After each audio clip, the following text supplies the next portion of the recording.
You know, I originally considered calling this short series the Rise, Fall, and Rise Again of Ring of Honor, because hot damn does this company have a turbulent history. I could probably even make the argument to throw an extra Rise and Fall in there, but that would just be insanity. If you watched part 1 and 2 of our tidy little series, you'll have heard the story of a company usually able to take the roster they had and produce top-notch wrestling regardless of how many of their top stars walked out the door. As such, if you've watched these videos, you know the main theme of Ring of Honor's history has been its identity and how strongly fans have been able to connect to that identity.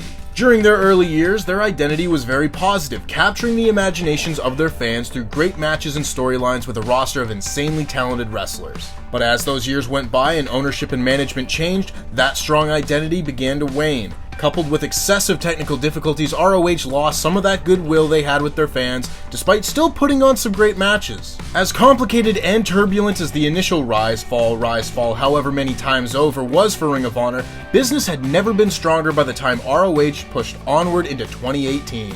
With the Elite drawing the largest crowds in the promotion's history, putting on fantastic matches, and selling merch at an unprecedented pace, the two sides seemed destined to shake up the wrestling business together, but what seemed like a perfect marriage turned into a very bitter divorce, with a new, better, hotter suitor emerging to succeed where ROH would fail. It's time to close the book on the Honorable Ring, and boy if the last chapter isn't the most Shakespearean tragedy I've ever seen take place in a corporate landscape. I'm Tempest hailing from partsFUNknown, and this is the Rise, Fall, and Rise Again of Ring of Honor, Part 3, Exodus, Pandemic, and Tony Khan. While it was covered at the end of Part 2, I really want to hammer home just how awesome Ring of Honor was with the Elite at the helm. You were guaranteed multiple great matches on each big ROH show, with Hangman Page beginning to show glimpses of the star he would become, Cody defending the ROH World Championship and later leading the ROH side in the Bullet Club Civil War, and the Young Bucks continuing to be the best tag team on the planet. There may have been distractions from management over the years, but the bottom line of Ring of Honor was always being able to produce great wrestling, and let me tell you, the Elite produced more great wrestling than just about any other act in Ring of Honor at the time. But they weren't the only ones producing huge moments. Broken Matt Hardy's appearance at Final Battle 2016 is one of the loudest pops I've ever heard in any promotion. By this time, the business was shifting, and Ring of Honor had started to outrank Impact in a number of metrics, meaning when the Broken Hardys showed up to face the Young Bucks in an incredible passing of the torch ladder match at SUPERCARD of Honor 11, it didn't feel like they were taking a step backwards. SUPERCARD of Honor 11 was the biggest non-WWE show of WrestleMania weekend in 2017, and while that wasn't necessarily the first time that had happened, the margin of which they were the biggest show was much larger. Also, that ladder match really is awesome. It's one of my favorite matches of all time. They recreate the exact finish of the famous Hardys Edge and Christian ladder match from No Mercy as a great false finish, and I love this match so much. I might go watch it again right now. In fact, hold on.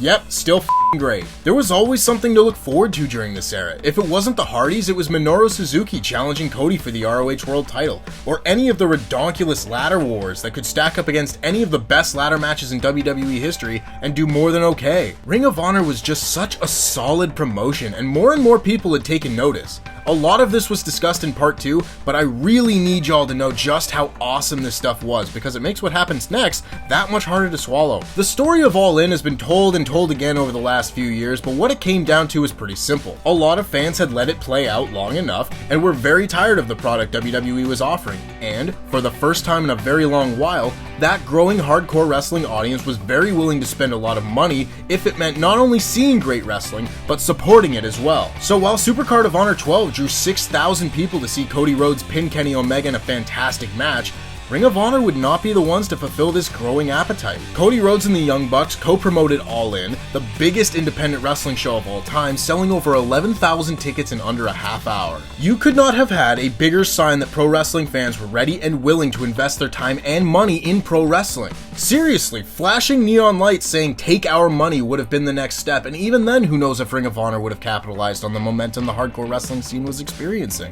What's worse is they helped produce the show! There was a very heavy ROH presence at All In. The show was run mostly by ROH crew, the ROH World Championship was defended by Jay Lethal, and ROH owned the distribution rights of the show. There is no reason they shouldn't have looked at this event as the biggest turning point in Ring of Honor history and the biggest opportunity for growth the company had ever seen.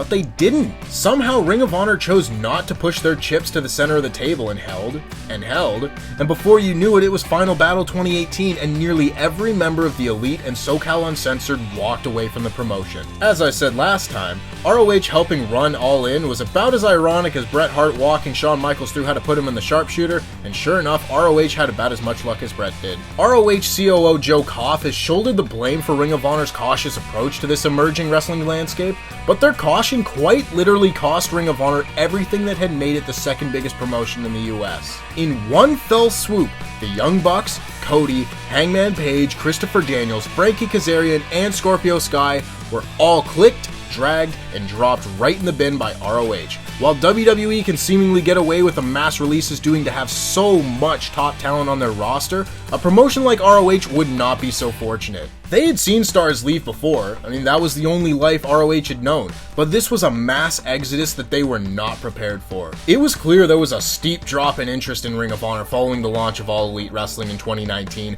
with all of the stars who had been making Ring of Honor the fun promotion to watch now repping the Jacksonville Jaguars. Honestly, pretending to like the Jags would probably have been enough to keep me from signing in AEW during that first year, but I digress. However, the real impact of this mass exodus would not be felt until a few months later when Ring of Honor co-promoted the biggest event in their company history with New Japan Pro Wrestling, packing 16,000 people into Madison Square Garden for G1 SUPERCARD, the first non-WWE wrestling event held at MSG in nearly 60 years. On paper, that sounds like a monumental accomplishment, and on paper, it is. The problem was, all the tickets were sold mid-2018 when everyone believed they'd be seeing the Elite at the show.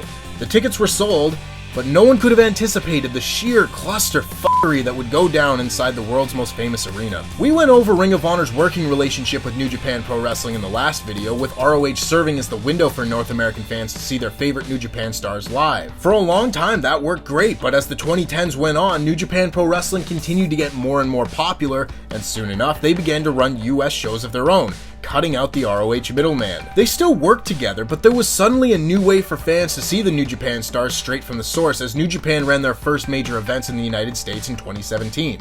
By the time G1 SUPERCARD arrived, it was New Japan people wanted to see, while Ring of Honor was slowly becoming just an add-on. Worse than that, G1 SUPERCARD was half a fantastic show and half a disaster. Unfortunately for ROH, it was very easy to see where the issues with the show came from, as every single New Japan promoted match met or exceeded fans' lofty expectations, while every single Ring of Honor moment, match, and decision proceeded to turn more and more fans away from them. You had Bully Ray taking up an ungodly amount of time with an awful street fight with Flip Gordon and the Lifeblood, while career mid-carder and extremely not world champion level Matt Taven won the ROH World Championship in ROH's top match. They attempted to bring in Enzo and Cass, former WWE stars not exactly known for having good matches. They did bring in the Allure, former TNA stars not exactly known for having good matches. This night would be far more damaging for Ring of Honor than they would realize at the time. The piss-poor quality of their product at G1 SUPERCARD turned a lot of fans off, with many of the decisions being made seemingly being in direct contrast with what Ring of Honor had been known for. But the Enzo and Cass fiasco would prove even more costly.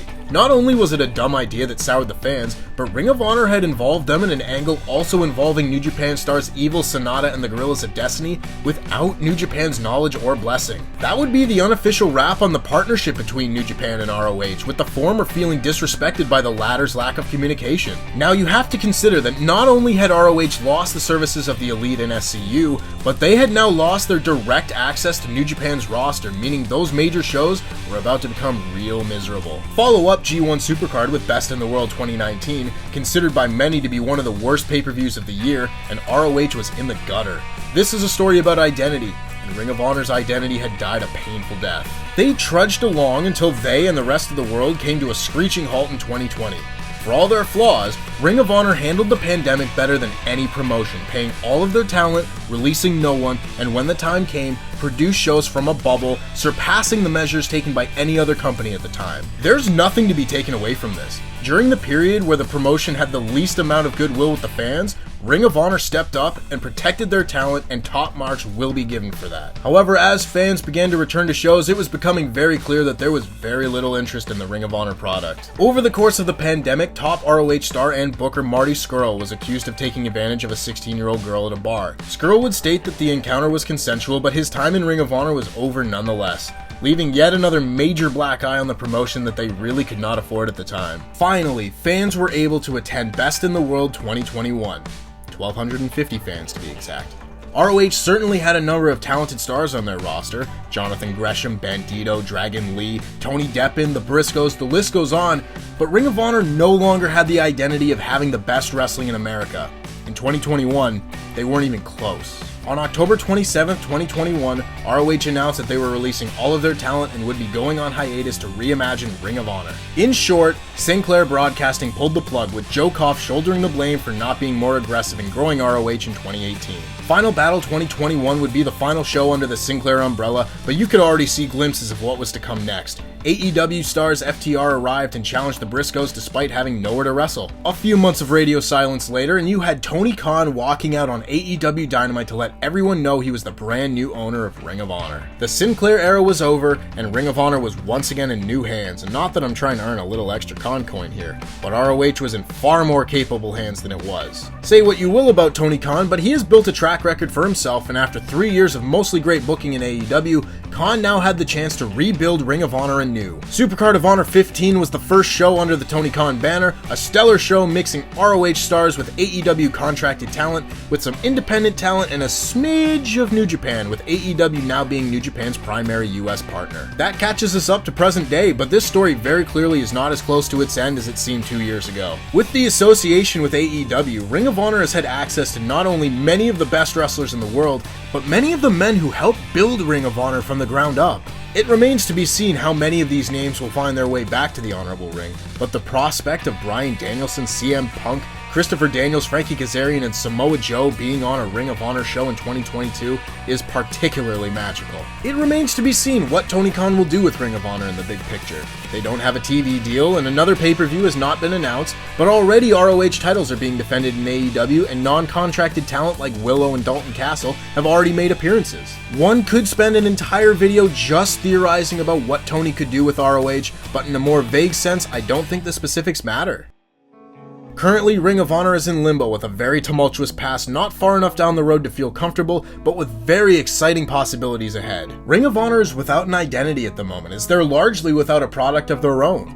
Thus, Tony Khan can take this opportunity to re-establish Ring of Honor in any way he sees fit, and hopefully build an identity that fans can identify with and recognize as a symbol of excellence in wrestling once again. It won't be easy, but Ring of Honor is a brand with so many memories and feelings associated with it that it should be protected. Ring of Honor has risen and fallen more than most wrestling companies of its era, and now it's time for Ring of Honor to rise again.